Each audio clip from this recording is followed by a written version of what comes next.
এবার তথ্য ও প্রযুক্তি উপদেষ্টা কোটা আন্দোলনের মূল সমন্বয়ক নাহিদ ইসলামের বড় বোন ফাতেমা তাসনিম চাকরি পেয়েছেন বিশেষ বিবেচনায়। কোটায় চাকরি পাওয়ায় এই নিয়ে সামাজিক যোগাযোগ মাধ্যমগুলোতে বইছে সমালোচনার ঝড়। সম্প্রতি ফ্যাসিবাদী সরকার হাসিনার পতনের যে আন্দোলন ছিল তার সমন্বয়ক ছিল নাহিদ ইসলাম। রাষ্ট্র গঠনে তথ্য ও প্রযুক্তি উপদেষ্টার দায়িত্বে আছেন নাহিদ ইসলাম। তবে সম্প্রতি একটি সমালোচনার ঝড় উঠেছে উপদেষ্টা নাহিদ ইসলামের বিরুদ্ধে। নাহিদ ইসলামের বোন ফাতেমা তাসনিমকে কানাডাস্থ বাংলাদেশ মিশনের পাবলিক রিলেশন অফিসার হিসেবে নিয়োগ দেওয়া হয়েছে। 3 বছরের মেয়াদে ফাতেমা তাসনিমকে এই চাকরি দেওয়া হয়। সম্প্রতি চাকরিচ্যুত মিথিলা ফারজানার স্থানে তাকে নিয়োগ দেওয়া হয়। 1 অক্টোবর কানাডায় জয়েন করার নির্দেশনা দেওয়া হয়েছে বাংলাদেশ পররাষ্ট্র মন্ত্রণালয়ে। ফাতেমা তাসনিম জগন্নাথ বিশ্ববিদ্যালয় থেকে ইংলিশে অনার্স ও মাস্টার্স পাশ করে একটি কোচিং সেন্টারে পড়াতেন। তাকে চাকরিতে নিয়োগ প্রদান করা হলে তার স্বামী আরিফ সোহেল সহ কানাডায় যেতে পারবেন বলে জানা গেছে।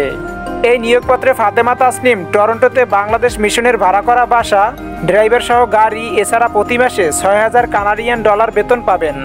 তবে এই খবরটির সত্যতা কতটুকু এ বিষয়ে কিছুই জানা যায়নি। এই পাওয়া রিপোর্টটি হতে পারে ভিত্তিহীন ও গুজব।